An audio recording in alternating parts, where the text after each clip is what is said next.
After the U.S. women's gymnastics team took gold, the national anthem played, with those back home watching closely.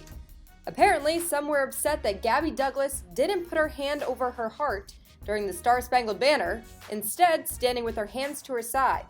Some expressed outrage and called the act disrespectful, to which Douglas responded, "I always stand at attention out of respect for our country whenever the national anthem is played. I never meant any disrespect and apologize if I offended anyone."